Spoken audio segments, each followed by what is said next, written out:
एक तो पुत्र के जन्मजात संस्कार प्रभावित होते हैं पूर्व जन्म कर्मानुसार, और ऊपर से माँ अपने पुत्र को जैसा बनाना चाहे वैसे बना देती है।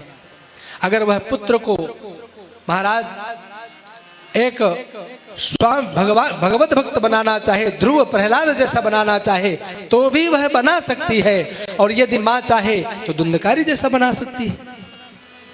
धुंधली के द्वारा यही कार्य किया गया। माताओं को पिता से कभी भी पुत्र के कार्यों को छिपाना नहीं चाहिए। जो माताएं पिता से पुत्र के कार्यों को छिपाती हैं वह माताएं अपने पुत्र के साथ घोर अपराध कर रही हैं, क्योंकि कहीं ना कहीं वह माँ की आड़ लेकर के और गलत मार्ग में जा करके गलत आचरण करते हुए महाराज संस्काराच्युत हो जाता है, अपने जीवन को नष्ट कर लेता है। ऐसा ही चरित्र महाराज कुबेर जी महाराज का पूर्व जन्म में आता है। कांपिल्य देश श्री शिव महापुराण के अंदर चरित्र आता है। कभी शिव महापुराण की कथा होगी तो सुनाएंगे कि किस प्रकार से यज्ञदत्त दीक्षित नाम के ब्राह्मण का पुत्र महाराज दुष्ट बना, किस प्रकार से उसने धूर्तता की, किस प्रकार से उसके अंदर अनेक प्रकार के कुसंस्कार प्रकट हो गए। उसमें सबसे बड़ा यज्ञदत्त दीक्षित की पत्नी का ही सबसे बड़ा कारण बना। तो यहाँ पर भी धुंधली यदि छिपाती नहीं तो इतना बिगड़ता नहीं। घर से जाता पढ़ने के लिए, लेकिन जुआ खेलता और चला आता। अब तो धीरे धीरे बड़ा हुआ, माँ से पैसे मांगने लगा। जितने माँ के पास पैसे थे वो तो सब माँ ने दे दिए। अब तो एक दिन माँ ने दुखी होकर के आत्मदेव से चर्चा की, पतिदेव से चर्चा की। पतिदेव के पास में जाकर के द्रव्य दक्षिणा मांगी, धन दौलत मांगी। पतिदेव पिता ने कहा कि भाई बेटा, अब तो घर में हमारे कुछ है नहीं, मुझे मालूम भी नहीं पड़ा, तेरी माँ ने तेरे ऊपर संपूर्ण धन व्यय कर दिया है, अब मैं कहाँ से लाकर तुझे धन दूं। बेटा पढ़ाई लिखाई करो, जीवन में कुछ अपना उद्देश्य बनाओ, लक्ष्य बनाओ, इनमें कुछ मिलने वाला नहीं है। तो आज पिता को दंडित करने के लिए महाराज बढ़ा। पिता लज्जित हुए, दुखी हुए, माँ को कष्ट दिया, पिता को कष्ट दिया। और जब दुखी हो गए पिता, तो पिता को दुखी देख करके महाराज अंत में गोकर्ण जी महाराज को ही आना पड़ा। पिता को दुखित देख करके गोकर्ण जी महाराज आते हैं और पिता के पास में आकर के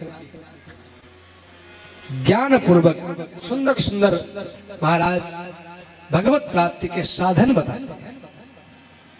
पिताजी, असारः खलु संसारो दुख रूपी विमोहकः, श्रुतः कस्य धनम कस्य स्नेहवान ज्वलते निशम। किसका पुत्र महाराज, किसकी पुत्री, यह धन भी किसका है। महाराज संसार की वस्तुएं आकस्मिक किसी व्यक्ति के पास आ भी जाए तो भी महाराज वो सब नष्ट होने वाली है। आत्मदेव बोले बेटा मेरे कल्याण का मार्ग बताओ। तब आज गोकर्ण ने एक सुगम मार्ग बता दिया है। देहे स्थिमान सरुधिरे, देहे स्थिमान सरुधिरे भीमति त्यजत्वं जाया सुतादिषु सदा ममतां विमुञ्च। महाराज गोकर्ण जी कहते हैं पिताजी, यह शरीर कैसा बना हुआ है। देह के अंदर अस्थि, मांस, मज्जा, रुधिर, ये सब इन सब धातुओं से निर्मित होकर यह शरीर बनता है। और इस शरीर पर आप अभिमान कर लेते हैं, ये मेरा है।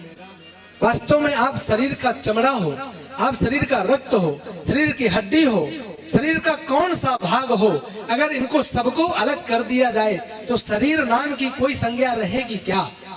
नहीं रहेगी। इसलिए शरीर रूपी जो बार बार अपने आप को मैं हूं की रट लगाए रहते हो, एक तो इस मिथ्या अभिमान का परित्याग कर दो।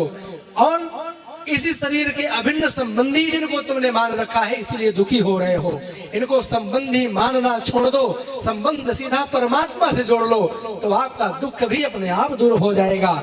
यह पत्नी, यह पुत्र, यह पुत्री, यह धन, यह दौलत, यह मित्र, यह सुहृद, सबका परित्याग करो। आपका यह कुछ है नहीं। जब आपका शरीर ही नहीं है, उस परमात्मा के द्वारा दिया गया यह प्रसाद तुल्य शरीर जो मिला है, यह मात्र धर्म रूपी साधनों को करने के लिए यह केवल एक रथ, एक पहिएदार रथ प्राप्त है। इन पर चलते हुए परमात्मा तक पहुंचना है, ना कि इसे ही अपना मान लेना है। अपना तो कोई और है। इसलिए पिताजी सबसे पहले इन सब का परित्याग कर दो, मोहा शक्ति का यह बंधन त्यागो।